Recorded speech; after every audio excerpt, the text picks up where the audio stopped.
Bonjour à vous!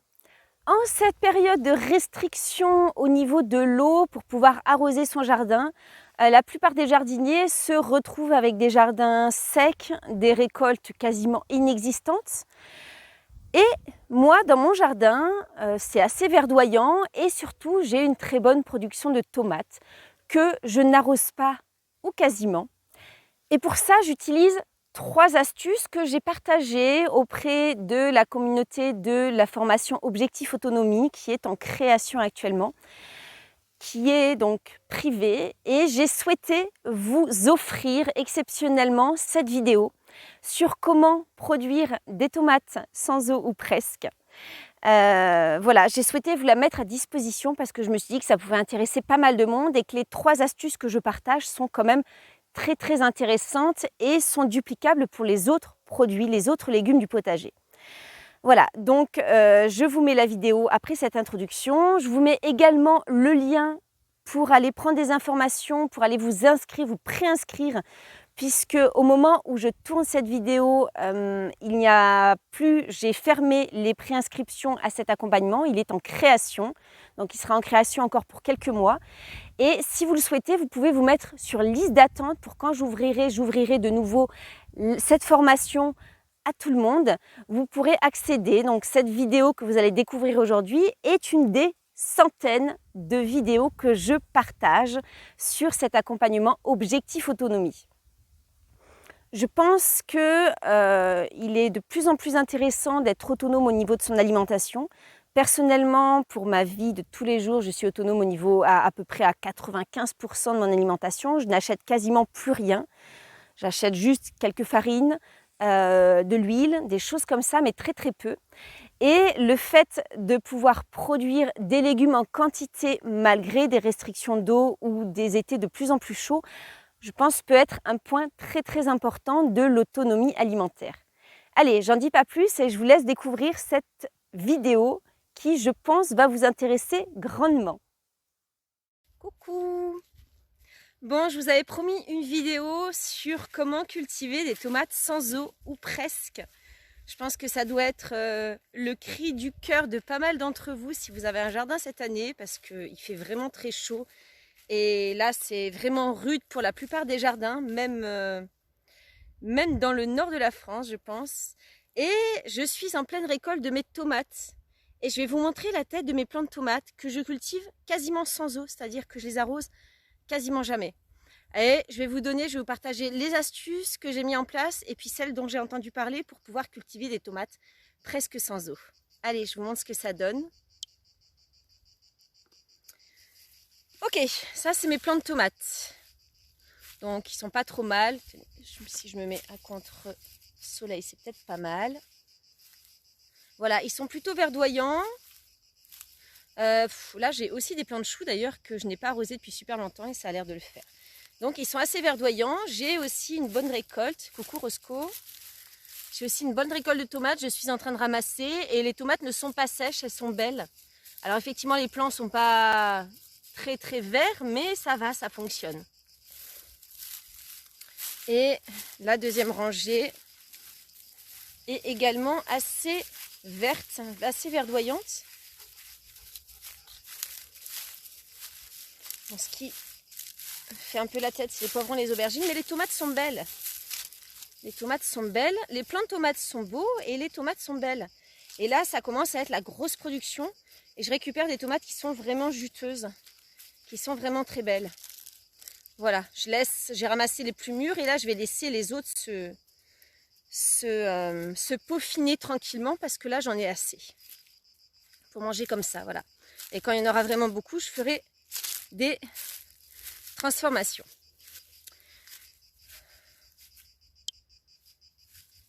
Alors comment je fais pour avoir des plants de tomates qui sont encore beaux après un mois et demi de canicule non-stop dans le sud-ouest de la France? Je vous en ai parlé plus ou moins dans d'autres vidéos, mais là je vais vous redonner vraiment les astuces que j'utilise là actuellement et celles dont j'ai entendu parler. Alors la première, c'est, si possible, ça c'est pas toujours possible, c'est d'avoir une terre argileuse. Dans une terre sablonneuse, effectivement, l'eau ne reste pas, elle n'est pas piégée par l'argile. Je vais essayer de me mettre à l'ombre parce qu'il fait vraiment très chaud. elle n'est pas piégée par l'argile et du coup elle a tendance à s'en aller assez vite. Donc si vous avez une terre trop sablonneuse, ça ne va pas fonctionner. Si c'est le cas, vous pouvez toujours importer de l'argile. Moi, je serais contente de vous en donner en échange de terre sablonneuse, personnellement, avec mon terrain très argileux.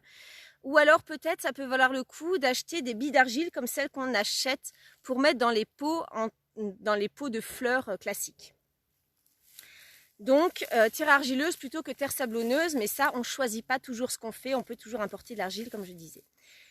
Deuxième astuce, c'est de pailler beaucoup, de mettre une grosse épaisseur de paillage, d'arriver jusqu'à alors pailler, ça peut être avec de la paille, du foin, de la tonte de gazon, des feuilles mortes, du BRF, toute matière végétale en fait qui va pouvoir couvrir le sol et éviter l'évaporation. Donc ça c'est indispensable et les tomates aiment beaucoup être paillées, donc ça c'est pas un souci. Voilà, ça c'est ma deuxième astuce et je vous remontre un coup. Mais effectivement, toutes mes tomates sont fortement paillées. Voilà, au pied. Et même sur toute la série. En fait, tout mon jardin est paillé quasiment. Voilà, donc là, j'ai de la paille. Des restes de végétaux. Ça, c'est un reste de plants de bourrache. Voilà, tout ce que je ramasse et que je laisse au sol. Voilà, je laisse les choses au sol au fur et à mesure. Ou alors, là-bas, j'ai des feuilles et de la tonte de gazon. Donc, tout est paillé automatiquement. Ça, c'est une nécessité. Troisième astuce, et ça vous allez pouvoir influencer dessus contrairement à l'état du sol, c'est d'utiliser plutôt des variétés résistantes à la sécheresse. Alors, ce que je veux dire, c'est que si vous achetez vos plants de tomates en jardinerie ou même chez le maraîcher, souvent c'est les plants de tomates qui ont été forcés, qui sont issus de semences qui ont été bien irriguées. Et donc du coup, quand elles se retrouvent dans des conditions un peu extrêmes de sécheresse, elles sont pas du tout adaptées. Dans leur ADN, il n'y a pas du tout la chose, l'ADN, la petite partie qui est écrite « Je résiste à la sécheresse ». Donc en fait, au moindre pépin, au moindre coup de chaud, il n'y a plus personne qui répond. Donc vous avez deux possibilités pour ça. Soit vous produisez vos propres semences, c'est-à-dire vous sélectionnez les semences des tomates qui ont poussé dans votre jardin. Si elles ont poussé, c'est qu'elles sont suffisamment résistantes, surtout si vous n'avez pas trop irrigué. Moi, j'irrigue très peu et donc j'irrigue uniquement en général au repiquage, longuement, et après quasiment plus. Là, j'ai remis un petit coup sur celle qui était un peu faiblarde ce matin, mais en général, je n'irrigue pas du tout sur un été normal. Donc, sélectionnez, faites vos semences, récoltez les tomates de votre jardin, elles seront plus adaptées que les semences que vous pourrez acheter en magasin ou les plants que vous pourrez acheter en magasin ou chez les gens qui vous vendent des plants. Ou alors, si vous n'avez pas envie de faire vos semences, vous pouvez acheter, donc là ça sous-entend quand même qu'il va falloir faire vos propres plants. Là, je vous ai donné déjà l'astuce au printemps. Vous pouvez acheter des semences qui ont été sélectionnées, c'est-à-dire qui ont été triées au fil des années par quelqu'un qui a sélectionné des plants de tomates dans ce sens-là, qui s'appelle Pascal Pot et qui depuis 10 ans, je crois, sélectionne des variétés qui sont soit résistantes à la sécheresse, soit résistantes au mildiou, etc., etc. Donc lui, il a commencé par sélectionner des tomates et a sélectionné le gène sécheresse, résistance à la sécheresse, ce qui lui permet, sur le cause de l'Odève, de faire pousser des tomates énormes et de récolter des grosses quantités de tomates juteuses sans arroser une seule fois pendant la culture des tomates.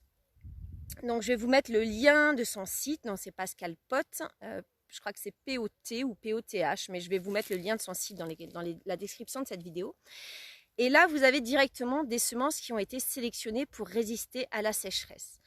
Moi, ce que j'ai dans mon jardin, ce sont essentiellement des semences maison qui ont été sélectionnées par moi-même, pas spécialement autour de la résistance à la sécheresse, mais comme j'habite dans le sud-ouest de la France, que mon jardin est en plein sud et au plein cagnard toute la journée, eh bien, finalement, les semences que j'ai sélectionnées de façon classique ont développé ce gène de la résistance à la sécheresse. Voilà, donc ça c'était vraiment mon astuce. Alors pour cet été c'est un peu tard, mais pour l'été prochain, comme on va quand même vers des étés de plus en plus chauds et de plus en plus secs, vous pourrez quand même, comme moi, Ça vous permettra, comme moi, d'avoir quand même des tomates qui, là, après 1 mois et demi, 2 mois de canicule et de chaleur intense, se portent comme des charmes. Franchement, je me rapproche, hein. Elles sont belles, elles sont, tiens, hop, elles font encore des petites repousses que je vais enlever parce que ça sert à rien de s'épuiser. Elles sont belles, elles sont bien vertes. Les tomates sont belles et juteuses. Il n'y a pas de souci en fait. Ce sont des plants de tomates qu'on croirait, voilà, produits pendant une année à peu près normale.